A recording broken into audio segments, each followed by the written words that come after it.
The same religion that's capable of hideous acts of destruction can also be capable of moments of healing, of restoration, and of hope. But educate a girl, and you educate her entire family. There is a sun within every person. When that anger sets in, write it. Write the letters, but don't send them. You never want to leave concrete proof of insanity.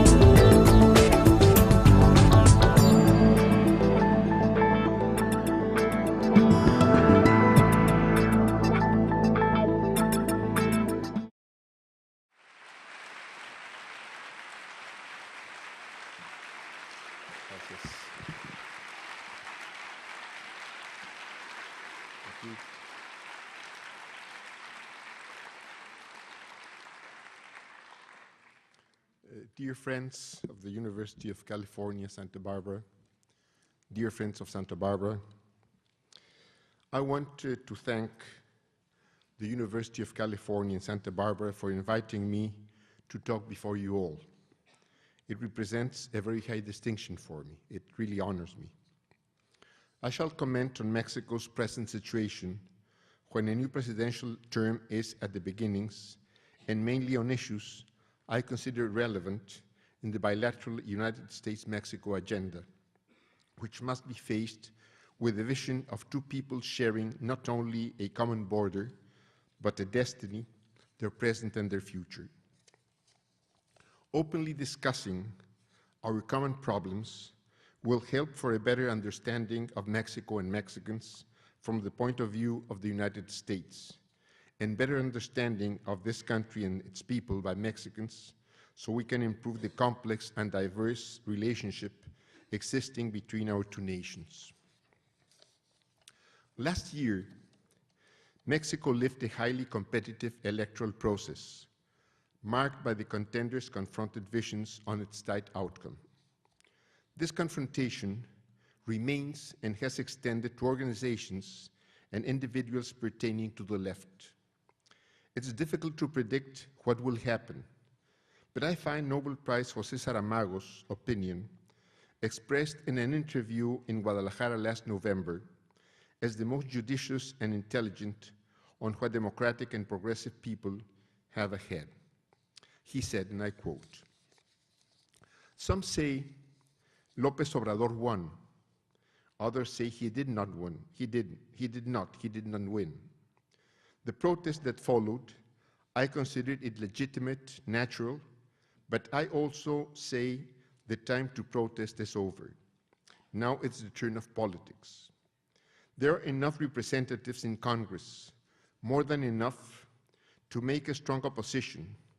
There's a left in Mexico, but it is a divided left, polarized, in some cases confronted, and that means going nowhere. I'm not going to say what he has to do, but if I were in the place of López Obrador, I would try at least to organize the left in Mexico, to bind it together, to look for a consensus of the left. And there are 6 years ahead, no more, no less, to prepare for the 2012 victory. Now it's the turn of politics, but of very conscious politics, very serious, passing over personal interests or injured prides. Interest now must focus on the Mexican people." End of the quote. I share Saramagos' point of view. The main task of progressive forces, those commonly called the left, passing over the present political actors' individual interests and decisions, is to leave differences aside and confrontations of the recent past behind, and make an effort to put into practice a policy of unity. Unity starts by being open to discuss, elaborate, and present a common proposal regarding topics as electoral reform, energy policies, an economic policy to grow, develop, and create jobs, a social policy to progress in equality and put an end to marginalization and exclusion, the revision of the Federal Pact, and a proposal of constitutional reforms in the perspective of 21st century Mexico.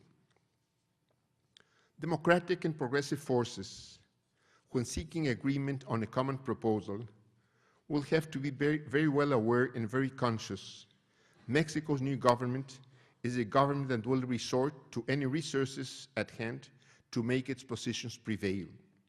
A government stemming from neoliberal continuity as a conservative force, as may well be seen, for example, in the regressive view on HIV/AIDS, a punishment of God according to a high official of the Health Department, or the unnecessary confrontation with Latin American governments when the president declared, "Nobody will expropriate absolutely nothing in Mexico," in a clear allusion to Bolivia and Venezuela, making of nationalization and privatization dogmatic and not circumstantial issues or decisions, or the president of the PAN's boastful and bellicose declaration when assuming the presidency of the Christian Democrat Organization of America, saying they will seize power and displace leftist governance of Latin America, unnecessarily antagonizing with governments having a friendly attitude towards Mexico. North America's free trade agreement, NAFTA, became in force 13 years ago. Cold figures could make us think that every party has benefited from it and all three are fully satisfied. Reality is quite different. 13 years after NAFTA became in force, results have been good for Mexico in certain areas, bad or very bad in others. In a decade, for example, trilateral trade has more than doubled. It increased 117%, and Mexican exports have more than tripled, going from $52 billion in 1993 to $165 in 2003, which may be seen as a positive impact of NAFTA on Mexican economy. But most of those exports correspond to foreign-owned maquiladoras established in Mexico and to internal transactions of transnational corporations, which own the maquiladoras, not to what we could properly call exports generated by Mexican economy. Maquiladoras established in Mexico up to now, mainly in the border regions, represent a temporary relief to pressures on employment, but they keep wages well below, representing about a tenth those American workers get with equivalent jobs, and these industries have not integrated to Mexican economy, so we can say, in general, they haven't been a factor to create stable and fairly paid jobs, improve living standards, or rationally integrate our productive chains. It's easier to correctly appreciate Mexico's situation if we consider that in 1983, of every export dollar, 88 cents corresponded to national inputs, labor, services, raw materials, parts, components. In 1994, this figure fell to 42 cents, and today it may not reach 25. In 2000, Mexican exports reached their historical maximum, $166 billion. In 2003, they showed a small 0.7% decrease. Excluding oil, this figure goes up to a 2.2% decrease. And if maquiladora exports are not considered, for as I said before, they are mostly internal transactions of the corresponding corporations, we find Mexican exports fell 17% between 2000 and 2003. In agriculture, opening seriously affected cereal, bean, vegetable oil, sugar, milk, and cattle producers, even if it must be recognized, vegetables, cement, beer, tequila, and fruits like mango, avocado, guava, lemon, and blackberry, among others, have gained new markets. We are now facing a new problem. In 2008, according to NAFTA, the border will totally open to grain imports, corn, beans, wheat, with a serious negative impact on Mexican producers, as Mexico has been lacking, since NAFTA was being negotiated, of a policy specifically oriented to modernize its agricultural sector, and particularly to pay attention to diversify and increase production and productivity in those regions where grains are now grown. On the other hand, we must say NAFTA is the only free trade agreement in the world which liberalized the trade of agricultural products. Mexico has subscribed more than 10 agreements since 1994, and none of them considers the liberalization of agricultural products. Considering the effects of opening our borders and Mexico's social and economic conditions, there's the need of revising NAFTA according to the terms established in the agreement itself and to Mexican legislation, in those areas or in regard to those products in which there exists damage or risk of damage to national production, which can be clearly demonstrated considering the fall of agricultural products, the thousands of bankruptcies of industrial and service businesses, the decrease in the population's income, the abandoned fields, and the increasing migration. We may well say NAFTA is exhausted and gave already all it could give, so the Mexican government should propose its two NAFTA partners the signature of a trilateral cooperation addendum, which would commit the three parties in a cooperation effort not only in trade, but also in social areas, production, infrastructure, having as its main goals the elimination of social differences and economic asymmetries through the creation, among others, of mechanisms like special funds to invest in development, following the European example, to give reality to these new policies.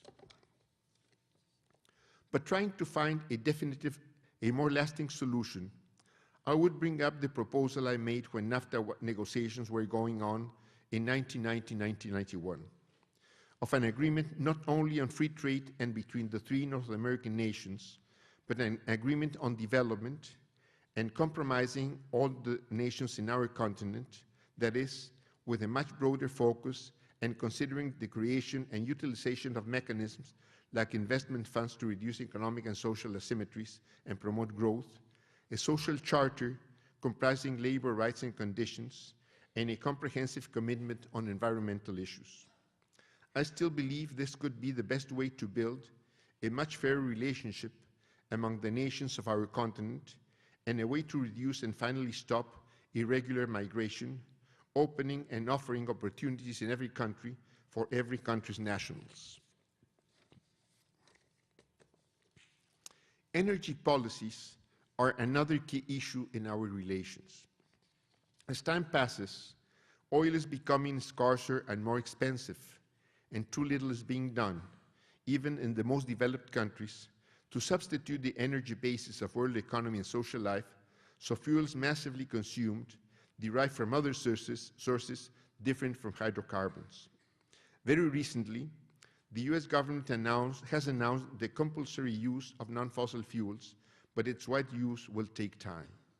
In any case, the United States is the most important oil consumer in the world and would like, as any other country, to be assured of its long-term supply.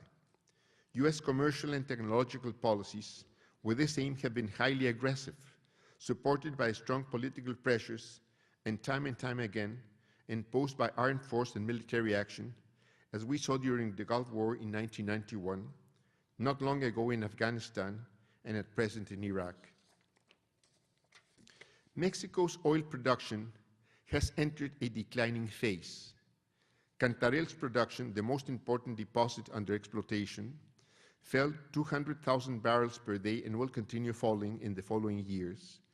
From a little over 2 million barrels per day in December 2005, it will reduce production to about 800,000 barrels by 2012.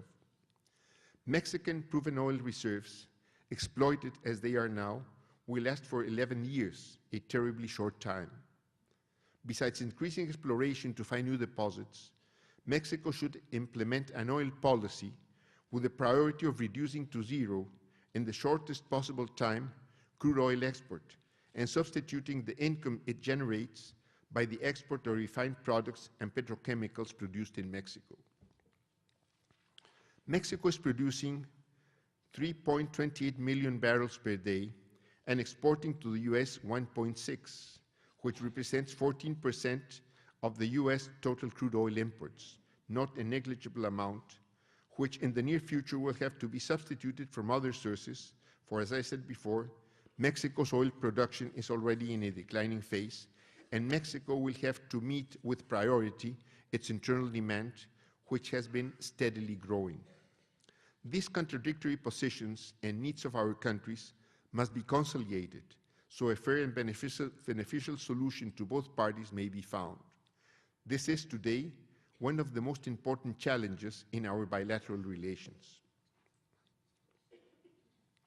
Mexico and the United States share a border 2,000 miles long, relations of great diversity, and above all, a lasting friendship, even if it hasn't always been easy and comfortable to be the neighbor of the most powerful military and economic nation in our present world. During this long and complex relationship, majority sentiments and goals of our peoples have generally coincided, not necessarily finding the same coincidence with the respective governments. The most valuable relation, and we can add, the most valuable exchange between our countries is direct human relation.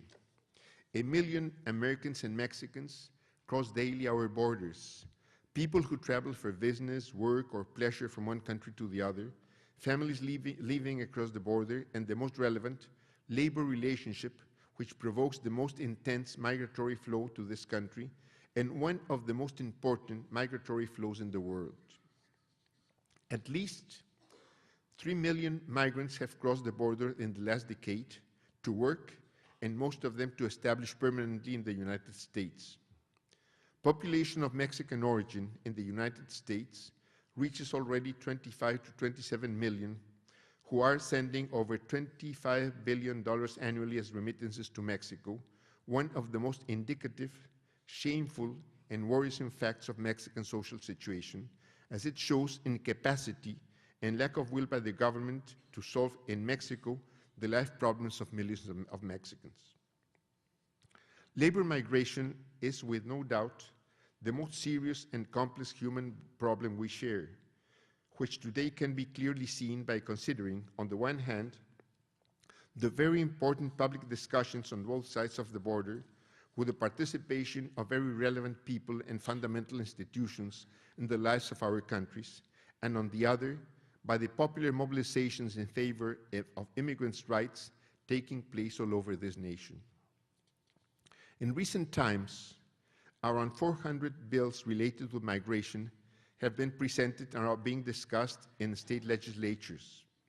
About 40 in California, over 30 in Arizona, and more than 20 in Colorado among them. Those bills deal with matters as opening or closing education, housing, libraries, food stamps, hospital services to immigrants and their families, and the creation of new border police corps.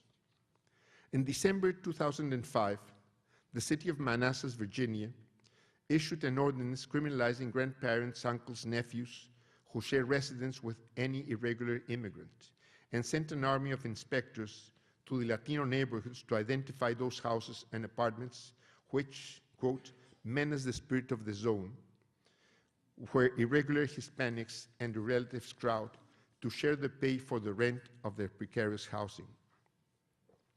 The state of Georgia Congress passed in 2006 one of the hardest laws on immigrant population, reducing immigrants' rights, charging them with the payment of direct taxes.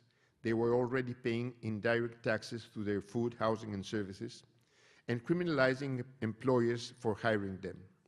Georgia is the state which has been receiving the highest number of irregular immigrants during the last 5 years. 10 years ago, there were almost no immigrants in Georgia, but when there was the need to build installations for the 1996 Olympic Games, federal U.S. authorities found labor was scarce and, in a very subtle manner, asked Mexican authorities to channel undocumented workers to Atlanta. After the Olympics, most of those workers decided to stay, and today Georgia is the second state for the remittances sent to Mexico. The same phenomenon is taking place in New Orleans after Katrina. President Bush, addressing the nation on several occasions, made migration issues the most important part of his messages. And migration was one of the main themes discussed in the North American summit held in Cancun last year. The U.S. Congress received in 2005 at least 3 transcendent bills related to the migrant population in the U.S., which will have strong and important impacts if fully or partially approved and implemented. The McCain-Kennedy bill in the Senate and the Kilcornin and the Sensenbrenner bills in the House of Representatives.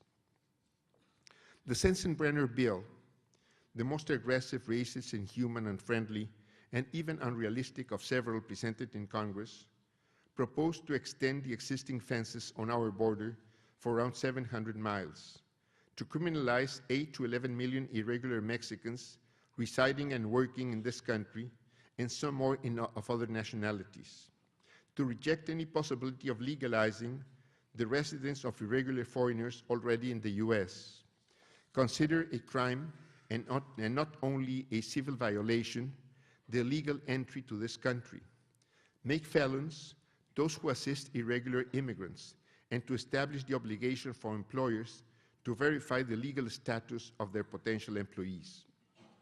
This bill passed in the House of Representatives, but not in the Senate. But other proposals have been approved, and barriers to control irregular immigration have been or are being built as part of Operation Gatekeeper in California, Operation Holding Line in Texas, Operation Safeguard in Arizona, or as a result of Hunter's amendment to the Sensenbrenner bill, approving the fencing of 698 miles, or the Senate's resolution S. 2611 to build 370 miles of triple-layered fencing and a vehicle fence in different points of our common border.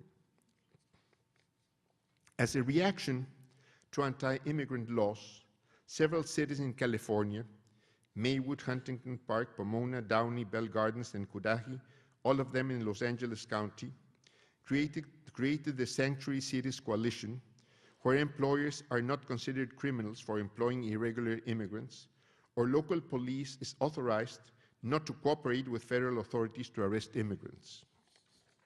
On April 7th, 2006, students and their parents held a demonstration before the Los Angeles Unified Scholar District demanding the region to be declared a safe zone.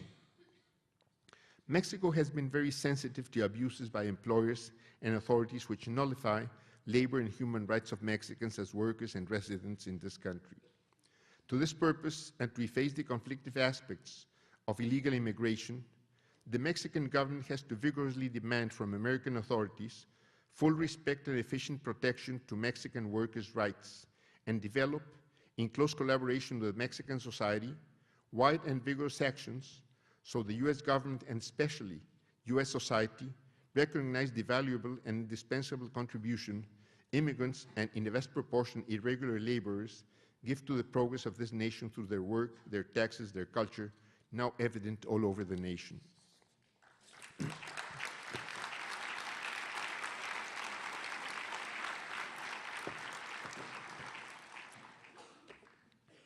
If we are objective and rational, if we really want to find effective solutions to problems migration poses on both sides of the border, we have to understand and accept, against vested interests or anti-immigrant and pro-war groups in this country, in the first place, that irregular immigration, border security, and the fight against terrorism is not one and the same problem, but different separate problems which have to be faced in different manners, with different means, in different ambits.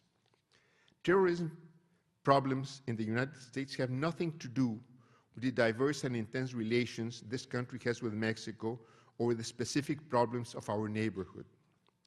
Terrorism stems from unfairness in world relations, asymmetries in development, from social injustice and poor education, from oppression and lack of democracy.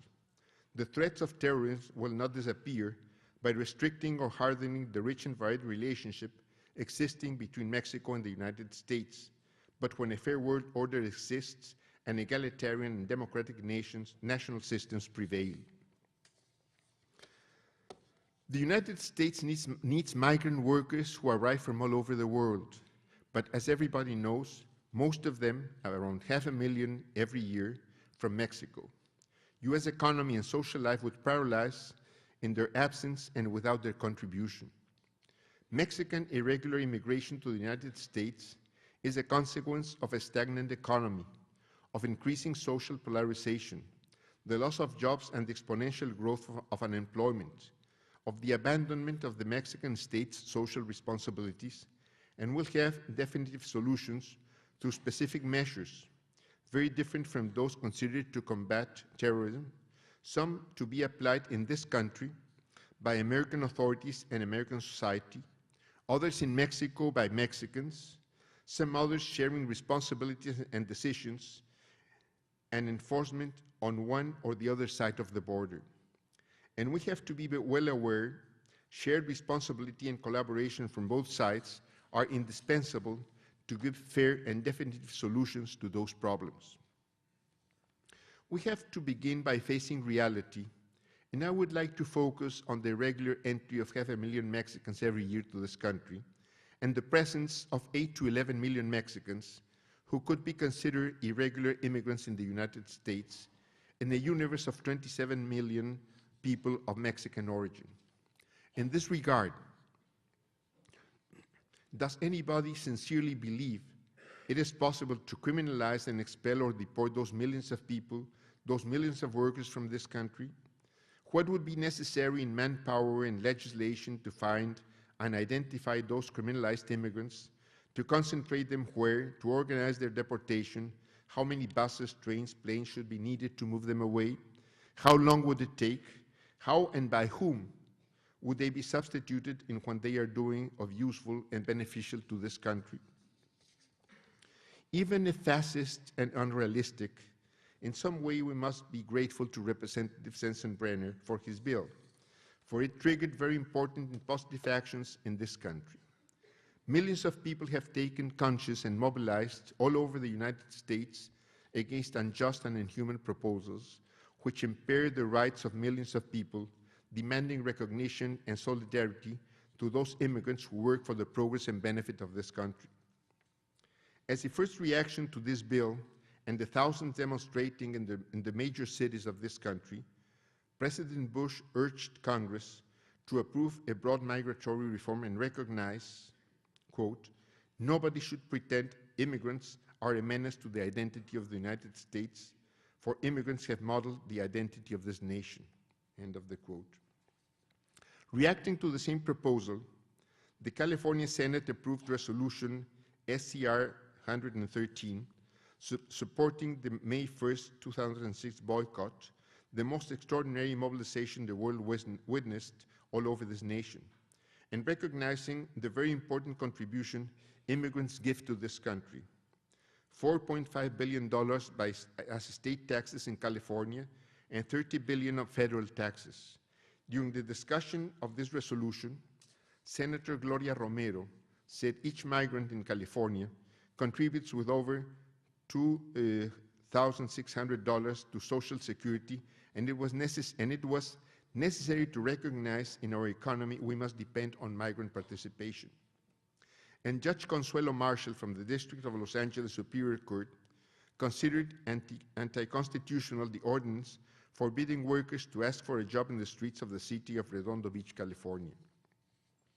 Demonstrators in large metropolises and small towns last May only demanded fair and humane solutions to the problems irregular immigrants face from day to day. So we can see people's mobilization in solidarity with immigrant workers is rendering results. Let's hope the U.S. Congress, authorities, and society face and handle migration issues with fairness, social sensitivity, and realistically, and reach definitive solutions. No problem will be solved by extending and building higher or reinforced steel fences, by hardening the border, increasing the number of Border Patrol agents, or by letting Minutemen loose and protected with impunity.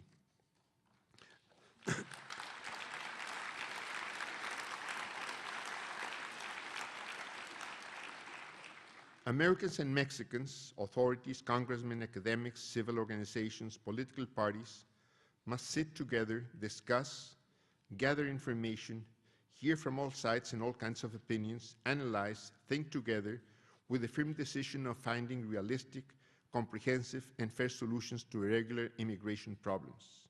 Our commitment is to make fairness rule our relations.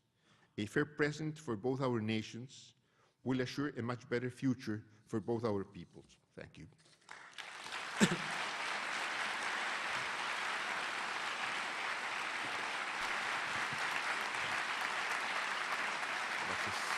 you.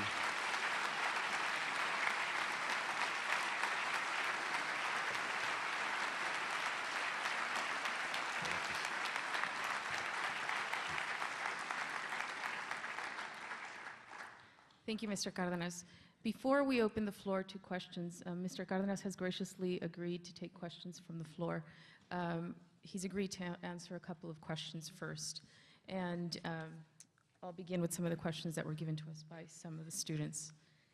The legitimacy of the Mexican presidency was compromised in these last elections. The last time we saw such a loss of legitimacy was, of course, the 1988 presidential election in which you were a candidate.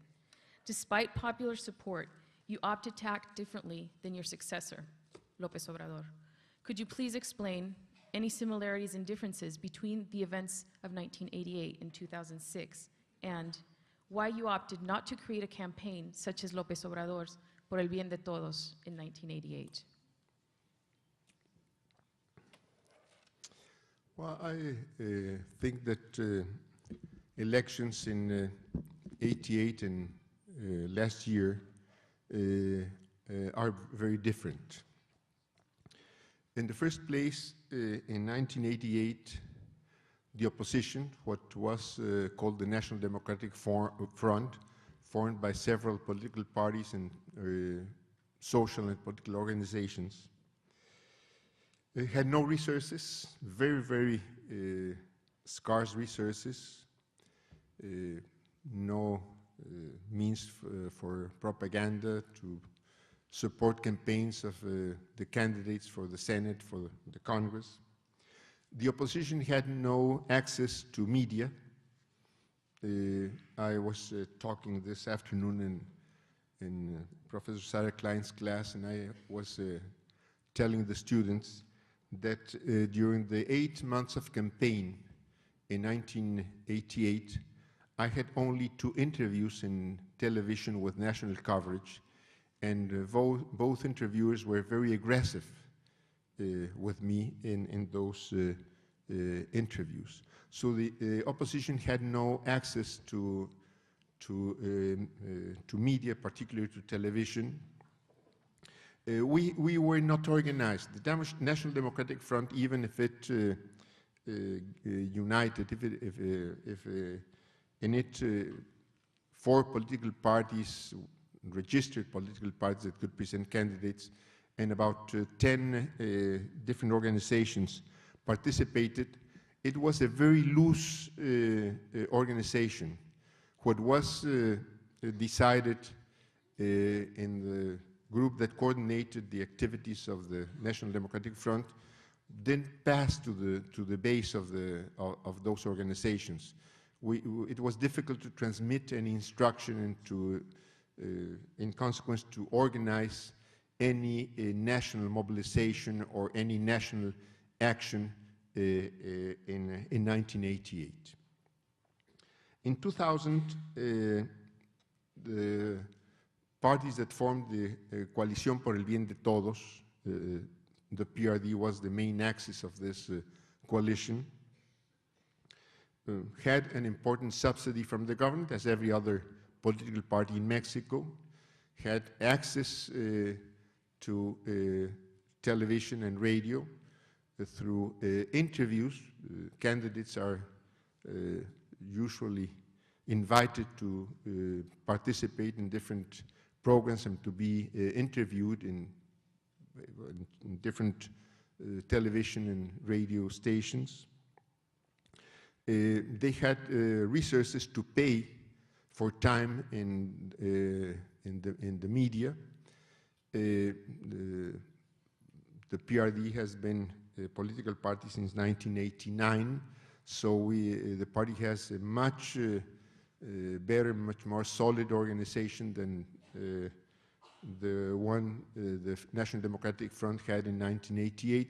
So these are, I would say, main differences of the coalitions participating in one election or the other.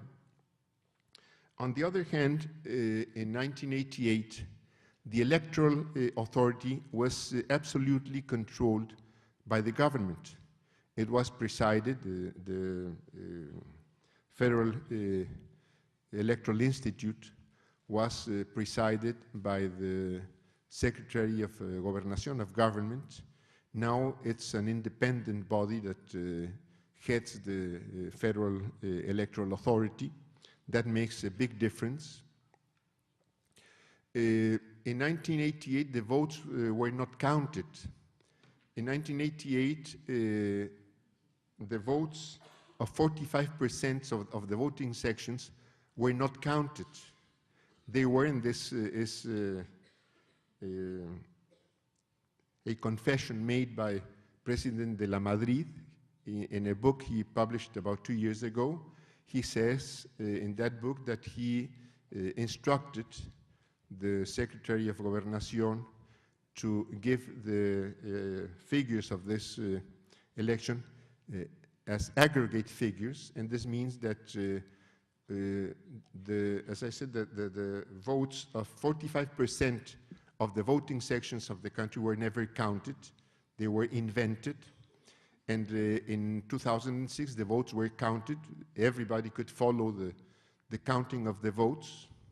I consider, regarding this specific point, that it was a big mistake, a big political mistake of the previous government not to accept to count again, to recount the votes, vote by vote, because this would have given much more security to the results. I myself, I consider that the results that were made public as the final outcome of this election is the correct outcome, but I consider a mistake not to have accepted to recount the votes, because this was given much more security and, in a way, much more legitimacy to the government that was resulting from this past election. In 1988, we had to make a decision what to do after the government was imposing a new president and a new government. As I said, we had a very loose organization. It was difficult to mobilize nationally and simultaneously, and this is what I believe could have changed things. A national mobilization, simultaneous, all over the country. That was not possible. We tried it, we intended to call for this kind of mobilization, but we could not, well, we didn't arrive to it. And, well, we had to decide. Some say, well, we had to call for a revolution, for a rebellion against the government, but we were not prepared. A revolution is not made just because you want to do it. You have to prepare it, you have to organize, you have to gather arms, and we didn't have even slingshots. So it was not a matter of I want to do this or I want to do that. We had to face reality, and what we found as the solution at that time was to call for the organization of a party. We would have liked that all the organizations participating in the Democratic Front would have joined us in the project of a new party. But that was not possible. Only one of the parties that were part of the Democratic Front joined this new project. The others didn't. They lost their registration in the next election in 1991. So what we found that could be possible was to organize a political party, and that's where the PRD, the Party of Democratic Revolution, comes from. In this 2006 election, as I said in this declaration of José Saramago, I consider that what should have been done is to impose to an agenda. The election, the presidential election, was a real tie. In 15 million votes for Calderón, 15 million votes for López Obrador, the difference is 250,000 votes, about half, 0.5% of the whole vote in this election. And I think that this tight election could give, or would have given, the opportunity and the possibility of imposing important points of the national agenda. And this is not happening through the decision taken by the coalition por el bien de todos of recognizing López Obrador as the legitimate president with a legitimate cabinet and trying to organize a support for this legitimate government. I think this is a mistaken strategy. I think we have to give more time to see what happens. But I think that this effort will be eroding with time and losing the opportunity of influencing with much force, strongly, the national agenda. I think these are main differences between the election of '88 and the election of 2006. One final question before you open it to the audience. In a recent talk, you mentioned that it was time to revisit the Constitution of 1917 and to potentially begin a dialogue to make certain changes to the Constitution, and that part of the job that your foundation that you have formed was to begin a dialogue to do precisely this. Do you mind elaborating on this sentiment? Well, since 1917 up to now, the Mexican Constitution has suffered or has had about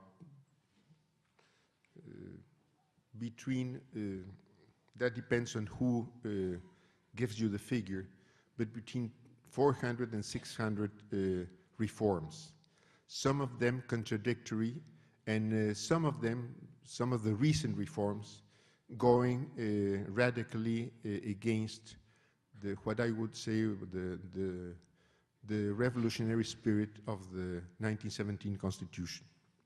So we have been calling, different groups have been calling, to make a revision, to rethink our federal pact, go to the roots, go to the beginning, and start a discussion, a process of revision and discussion of our present Constitution and what are the main changes it should have. This is a process that is what we expect to start it in a few weeks, a few months, that we can discuss the needs of new rights, the needs of the discussion if Mexico should continue being a presidential regime or a semi-parliamentary regime, changes in the judicial power, what are las facultades, the rights or the areas of action of the federal government, the state government, the municipal governments.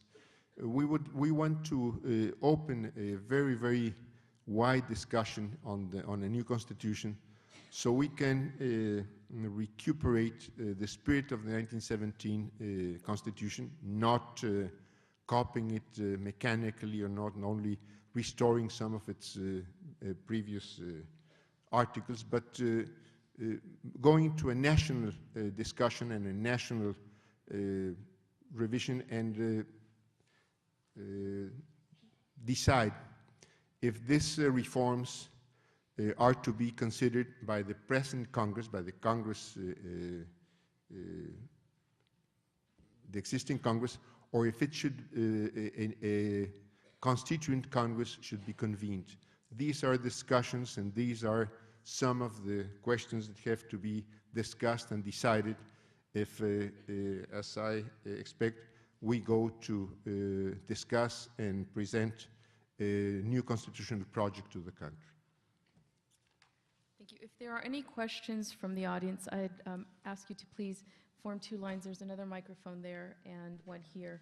And to request that you please keep your questions short, no comments, and please, he has opened it up to the floor. You can come out and form lines. Please, why don't you start?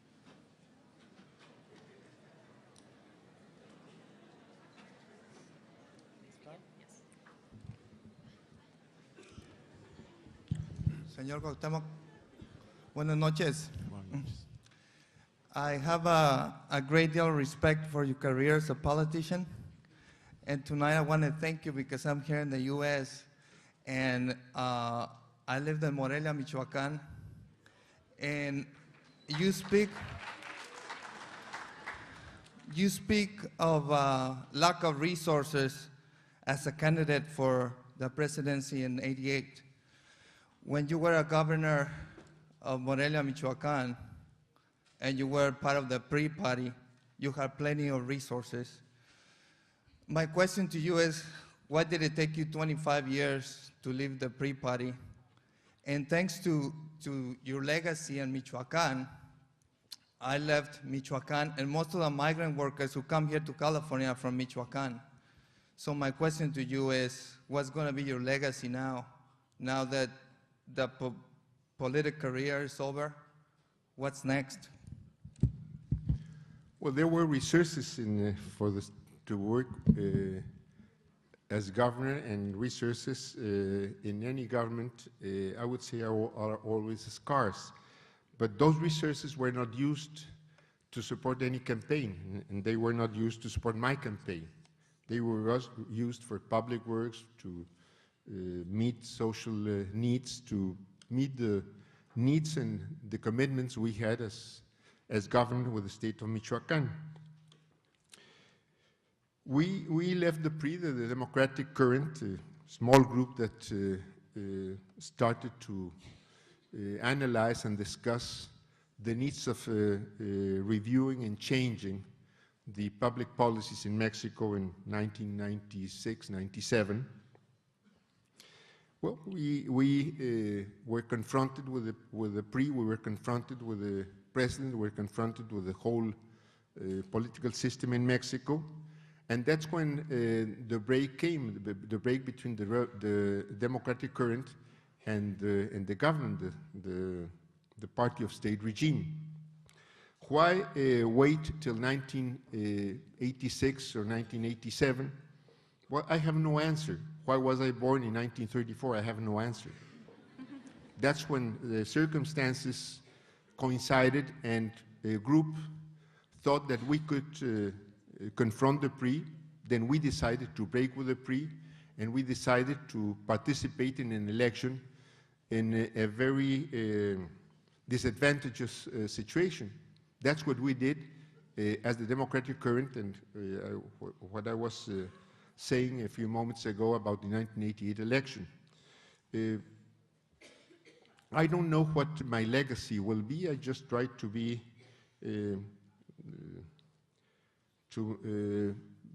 congruente. How do you say congruente? Congruent. Eh? No congruente. Sara? Congruent? Congruent between what I say and what I do. That's the only thing I could say.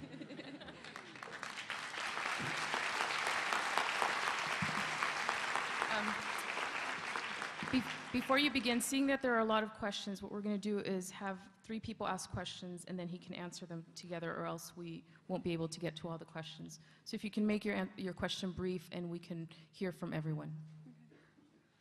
Muy buenas noches, yo tengo 2 preguntas.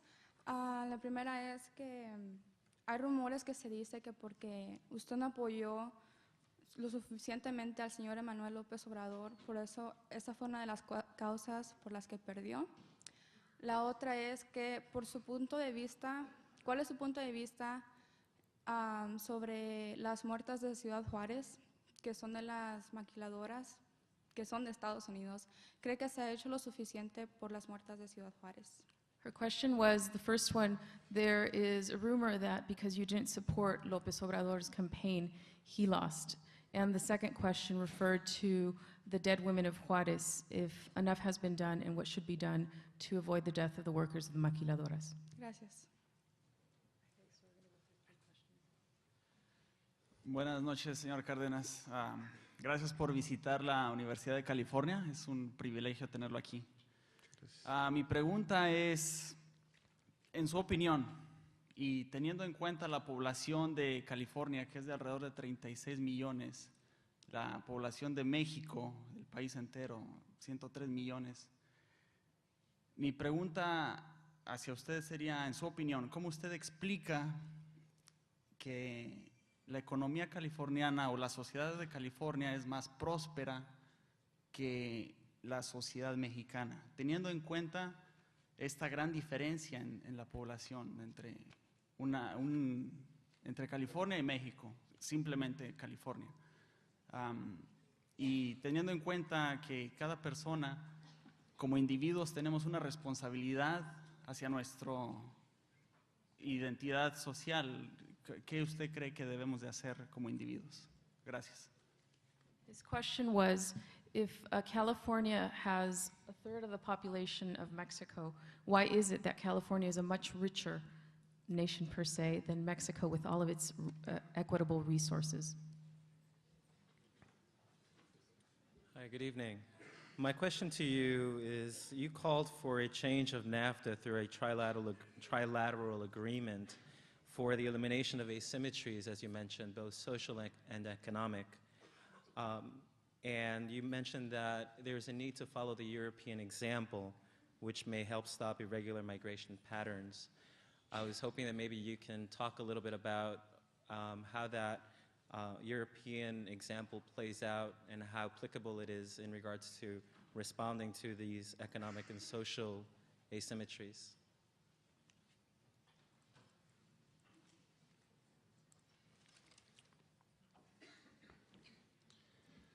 Bueno, I'm going to answer the questions in made in Spanish and Spanish, if I may. And I'll do simultaneous translation.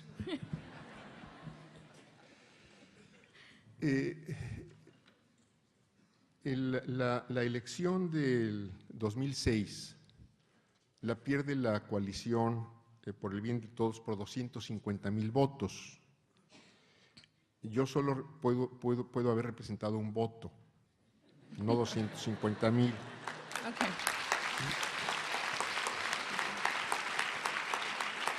He said the coalición por el bien de todos lost by 250,000 votes. I only had one vote. Por otro lado, yo haría una pregunta. Cuando inicia formalmente la campaña, la coalición por el bien de todos tenía en las encuestas un voto potencial del 50-52%. When the coalición por el bien de todos campaign began, it had ¿cuál porcentaje? 50-52%. It had 50 to 52%. ¿Por qué en el curso de la campaña se cae de 50 o 52% a 35%? Yo no tengo respuesta para eso. During the campaign, it fell from that high percentage of 52% to 30 to 35%. I don't have an answer for that. El caso de las muertas de Ciudad Juárez, bueno, yo ahí sí coincido en que hace falta una mayor y más responsable investigación y una acción preventiva mucho más enérgica y mucho más eficiente que lo que se ha podido tener hasta ahora. No tendría yo otro comentario a ese respecto.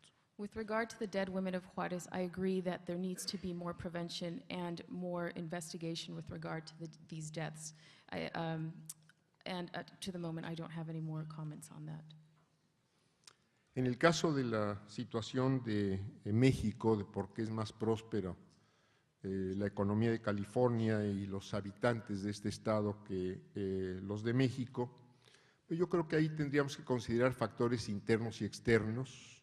Considero que en los últimos años, ya muchos años, pues quizá de 1940 o 50 para acá, ha habido desviaciones a un compromiso político que ha tenido consecuencias en los niveles de vida y en las oportunidades de desarrollo de México. With regards to the question about why California's economy is much stronger than Mexico's as a whole, we have to consider both internal and external factors. In Mexico, since the 1940s and 1950s, there has been a series of moving away from the projects of industrialization. Por otro lado, no podemos desconocer factores externos que también han influido, es decir, malas decisiones internas, factores externos y también una dificultad o imposibilidad para participar la gente, los ciudadanos, en las decisiones de gobierno y en las orientaciones de los distintos gobiernos a lo largo del tiempo. In regards to the internal factors, there have been bad internal decisions. Among these, the lack of the general population to participate in the decision-making process of Mexico.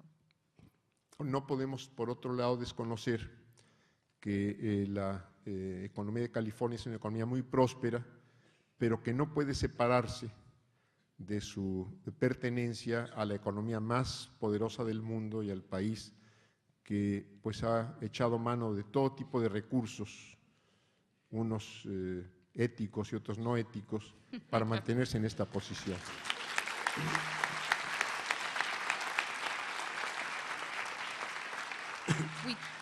We can't deny that California is a prosperous state, but we also have to add that it's part of one of the most prosperous nation in the world that has maintained that powerful stature through ethical and non-ethical means.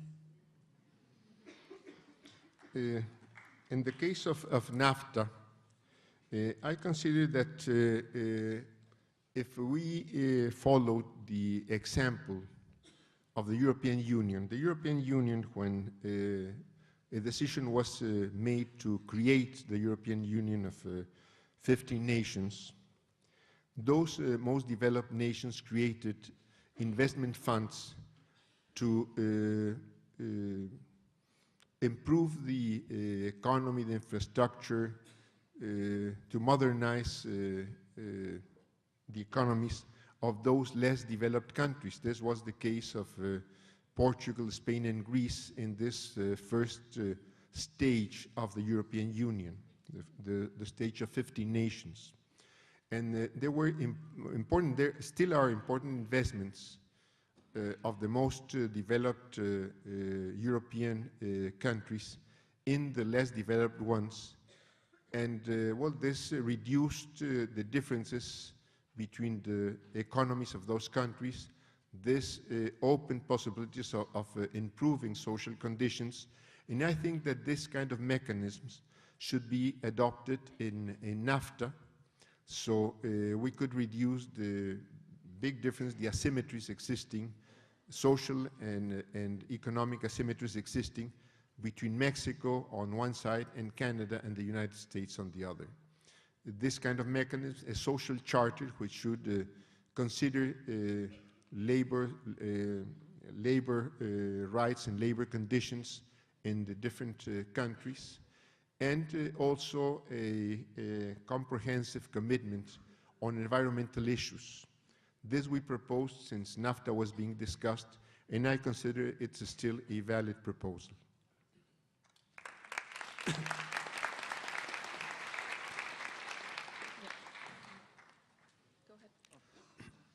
Buenas noches. Yo le quería preguntar, bueno, yo recuerdo hace mucho tiempo que cuando uno chocaba en la Ciudad de México, le cobraban miles de pesos por daños a la nación. Mi pregunta es, ¿quién está pagando todos los hoyos que dejaron en Reforma y el más de 1 millón de tortas que se pagaron por 40 días, más de 40 días en el Zócalo? ¿Quién está pagando por eso? My question has to,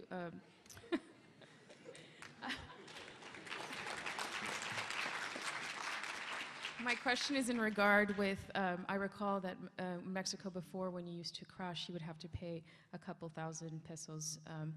So now I want to know what's happening with all the holes that were left in Reforma, this is after the manifestations, and for the millions of tortas that were consumed during the manifestations, who paid for these? Yo no tengo una respuesta. Podría yo imaginarme que una buena parte de esos costos los absorbió los costos de bloquear 3 meses el Paseo de la Reforma, fueron absorbidos en parte por el gobierno de la ciudad, yo diría indebidamente desde un punto de vista administrativo, ético y político, y también una parte supongo que fueron absorbidos por la coalición, el conjunto de partidos políticos que encabezó y que realizó este bloqueo. No tengo constancia ni de una cosa ni de la otra, pero pues de algún lado tienen que haber salido esos recursos. I really don't know where the funds were coming from to pay for the blockade that lasted 3 months on Reforma, but I'm guessing that it was partially the city funds and also funds from the Coalición por el Bien de Todos. We're going to have 3 questions and then he can... Una nota en lo que, ingeniero. Bueno, mi pregunta es, ¿cuál es el detonante psicológico que le hace falta al pueblo de México para llegar a alcanzar una afluencia tal que llegue a ser independiente económicamente hablando del resto del mundo? A question which was also translated. What is the most important psychological element that Mexico needs to become a more affluent society and a more economically independent one from the rest of the world?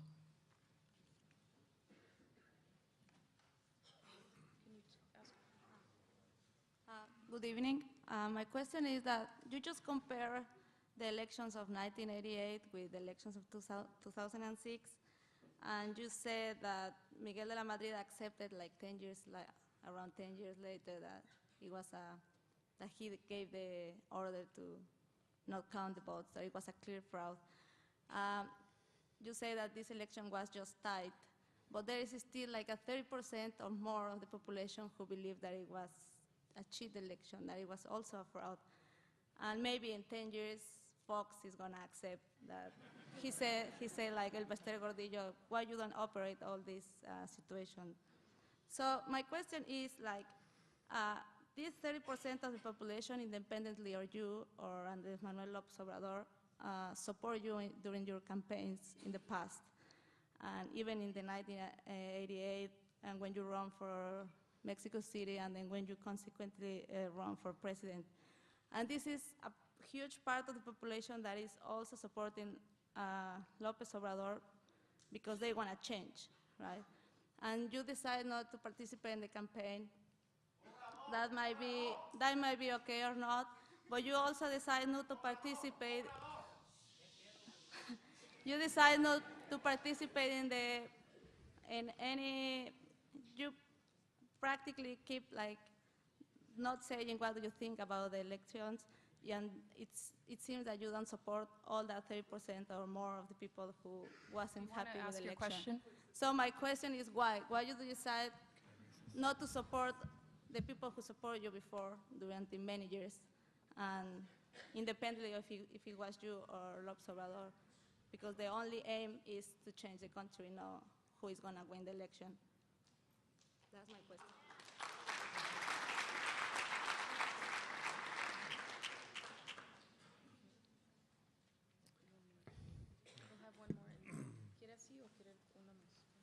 Así. No sé, desconozco cuál puede ser un detonante psicológico para lograr que México avance económicamente. Yo considero que pues, tenemos que abrir más espacios de participación democrática, tenemos que perfeccionar nuestros sistemas políticos. No sé, es decir, desconozco, repito, qué pudiera ser un detonante psicológico, pero sí creo que tenemos que avanzar y este es un esfuerzo que pues, nos corresponde a todos en mejorar nuestros sistemas de participación, mejorar nuestros sistemas en nuestra propia democracia, y creo que por ahí, mejorando nuestra democracia y a través de ella, logrando también una mayor equidad en el concierto mundial, podríamos tener mayores y mejores posibilidades de crecimiento económico. I'm really not sure what the psychological factor or push to develop Mexico into a more enriched country in the world, but I do know that there has to be more open spaces for democratic participation, for us to develop and better our systems of democracy, in this way opening venues for everyone to participate. And I didn't catch the last part, so for the Spanish impaired, I'm sorry. The people, and it's a large part of Mexico's citizenship that is still supporting what we call the legitimate president or the legitimate government, believes that there was fraud in this 2006 election. Others, I include myself, consider that there was not a fraud, not a systematic fraud as the one we saw in 1988. As I said before, I think it was a big political mistake, big political error, not to accept the recounting of the votes. About 5 or 6 months ago, I was criticized by a very important personality in our literature, Elena Poniatowska, and I made a public letter for her. And she had more or less the same questions, or she made more or less the same questions we just heard a moment ago, that why hadn't I participated more actively in this campaign? I consider that López Obrador's proposals in the campaign, what he presented publicly, did not correspond in many aspects to the principles of the PRD and the principles we had been supporting and promoting in Mexico. I didn't agree with the candidates who came from the PRI and had been participants in making the fraud in several local elections since '88 till almost 2005. I won't say 2006, but 2005. There were several candidates for the Senate in the states of Hidalgo, of Coahuila, of Chihuahua, at least, that had been acting, and you can follow their political histories, I would say, acting against the principles that the main body of the PRD had been sustaining. I think that if we if we study responsibly López Obrador proposals, public proposals, not what he's saying after the election, after he declared himself as a legitimate president, those proposals did not represent what we had been struggling for many years. And this is giving a vote or participating in a political campaign or making commitment with any political cause is not a matter of just of personal, not a personal matter. It's taking a political position, and I think that what he proposed did not represent a change, and this is why I was not actively participating in the campaign. As I said before, I gave my vote for the candidates of my party, but that was all I did in this campaign. But you cannot consider that participating in politics or committing yourself with any cause can be only a matter of a personal matter. For me, it's much more important to comply to your political principles, to your political commitments, and not just because maybe he supported me. He didn't support me, I can tell it very clearly. He didn't support me when I was running for the presidency, and he was running for the mayorship of Mexico City. It was very difficult to make him participate jointly with me in the campaign in the federal district. We had differences in those days. And well, that would be a personal matter. I wouldn't take that into consideration.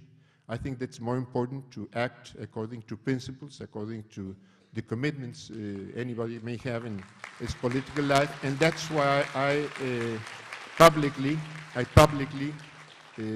gave my positions in a very long letter written to Elena Poniatowska, explaining why was my attitude in 2006 as it was. We'll have 2 more rounds of 3 questions.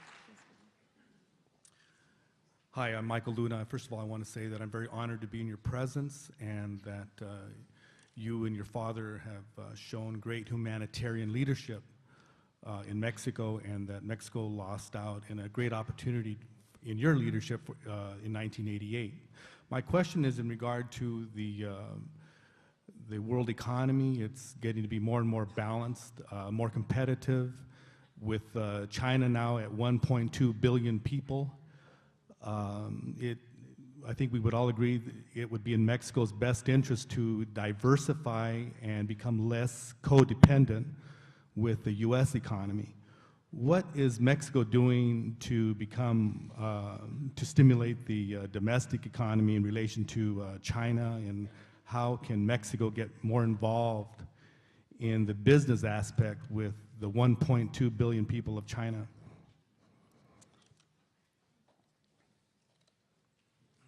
Buenas noches, señor Obrador.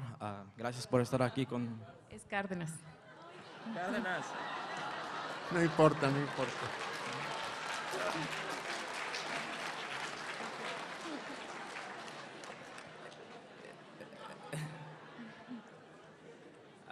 Disculpa, acabo de regresar de México. No hay problema.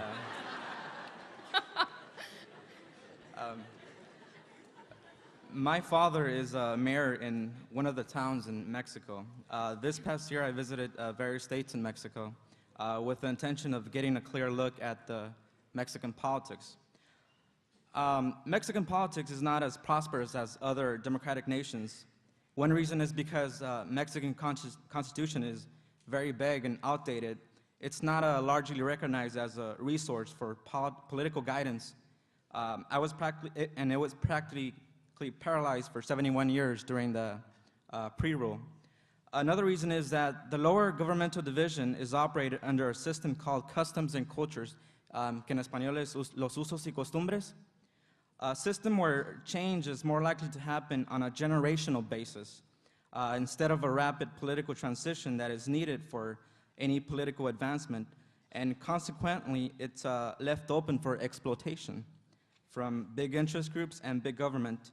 Mr. Cárdenas, this is a system where more than half of the Mexican poor populations resides in. This being said, how does the PRD and Mexico intend to transition into a new era of politics and end the culture of corruption and never-ending political rivalries created by a stratified politics and establish a new concept of democracy? Thanks. Do you want to take those 2, or do you want to take one more? Una más? Okay, una más? Good evening. Nice to see you again.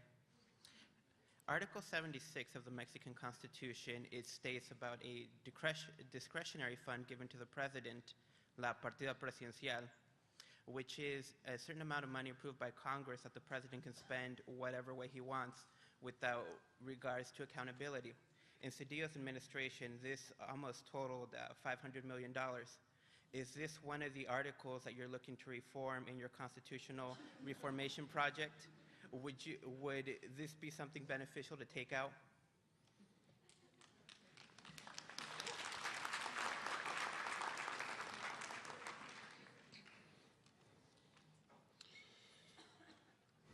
Well, I don't know what the Mexican government is doing or planning to accelerate our economic growth and compete in better conditions with China and other nations in this globalization process we have been living for the last years. I am sure that Mexico needs to grow more rapidly, to grow in a sustained way in a long term if we want to change present conditions, and give much more attention to social problems, poverty, creation of jobs, income of the largest population groups, etc. But I don't know what this government is planning to do. We haven't heard up to now, after 2 months of this new government, what are the plans of this government on the economy. We have been proposing from the opposition since several years ago the need of fiscal reform, the need of changes in our energy and in our oil policy, so Mexico can transform the oil that's now being exported in Mexico, and instead of exporting crude oil, export petrochemicals and refined products. We have been demanding to the government to give much more attention to the development of different regions where there are important natural resources or where there is the possibility of promoting intense industrial development. But I don't know what the government is planning to do, and I don't know what specifically the government is planning to do to face the competition of Chinese products that are present in many ways in Mexico right now. I wouldn't accept that Mexico was paralyzed for 71 years. That's from the early 30s up to 2000. In those years, Mexico made a very important, the most important, at least in Latin America, agrarian reform. Oil was expropriated from the foreign companies, and we had a long period of economic growth for almost 40 years, with over 5 or 6% of the gross domestic product sustained. So I couldn't say that Mexico was paralyzed for 71 years. In the last governments, Mexico has moved backwards in many aspects, social, economic, political. And on the other hand, since 1988, important changes have occurred in our political life. We have better electoral system. We have an independent electoral authority.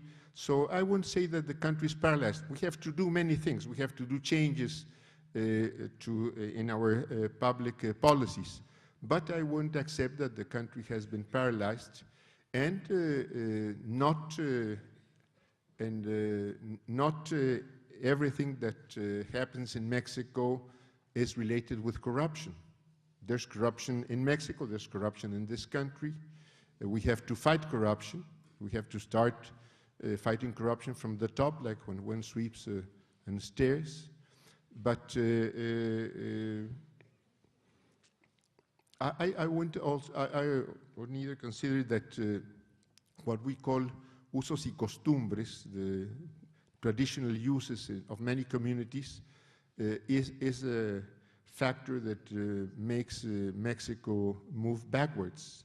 On the contrary, I think that we have to respect those traditions of Indian communities in Mexico, and these traditions have in many ways represented the survival of this of these communities as communities and the protection of their natural resources in many parts of the country. So there are positive aspects, negative aspects, and we cannot say that everything is good or everything is bad in Mexico, and I think that happens there and that happens everywhere and that happens here too.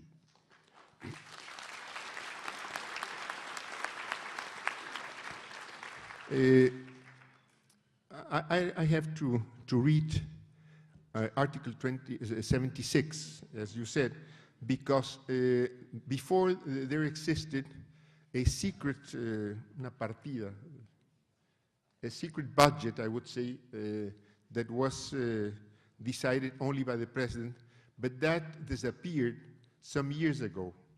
I don't know what's the present text of Article 76 or the laws that regulate a secondary legislation, Article 76. But I can assure you that there are funds that are exercised by the president, but they are regulated by Congress, and there's not the possibility, even if I'm in the opposition, I couldn't accept that the president can use freely this amount that you said without being accountable to nobody. I don't think that this exists in Mexico, and this would be a very, very important point for the opposition to use it once and once again. And this isn't happening, and I think it doesn't happen because this is not exactly what this article establishes and how this part of the budget is regulated. Okay, this is our final round, and we have time, I was just told, for only 2 more questions, so we'll take one for each side.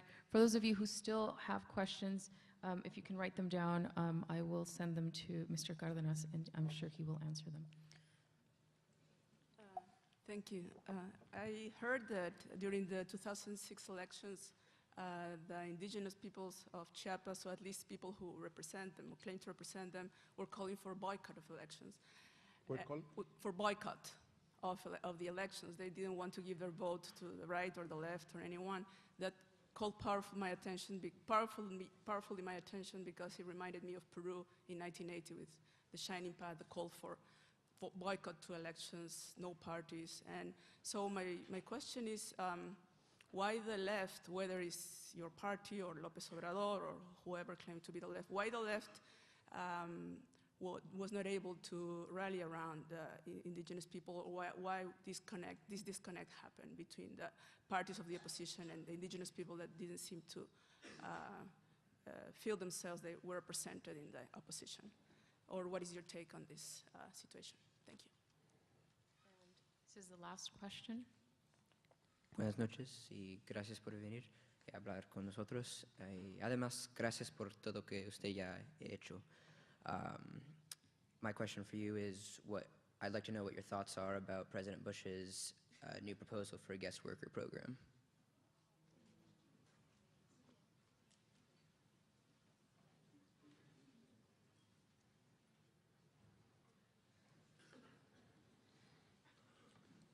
Well, I really don't recall that the Zapatistas in Chiapas called to boycott the elections. They have always declared that the Zapatista movement is not an electoral movement, that they are not participating, but that they leave to the decision of any citizen if participation in elections. I really don't remember that the Zapatista group in Chiapas called to boycott the election. They just said we are not participating, and if anybody wants to participate, well, that's it's a personal or group decision, but we have nothing to say and nothing to do with those decisions. We are not participating. We're moving on other planes. We're moving to organize the people, and that's what I could say of the Zapatista movement regarding the elections. I don't know exactly what's finally the proposal made by President Bush regarding the guest workers program. I think this program can work, can serve positively regarding the workers that may come to the United States to work temporarily. I find it difficult if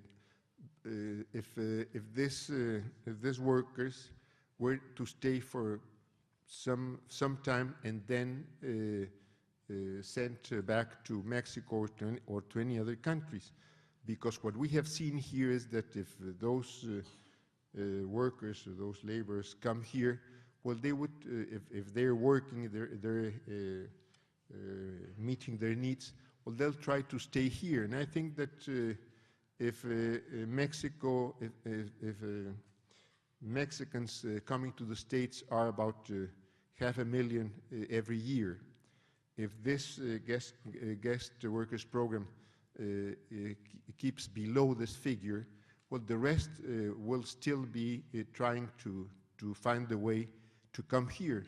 And I think that the main problem is not the guest workers, but trying to develop a policy that stops migration, and that's one possibility would be the creation of these investment funds to improve conditions in Mexico and open opportunities in Mexico. And the big problem, I think, is what to do with the 8 or 11 million irregular or illegal immigrants that are already in the United States. That's, I think, the big decision this country has to make, and I think that decision will be the final, the real solution to immigration problem.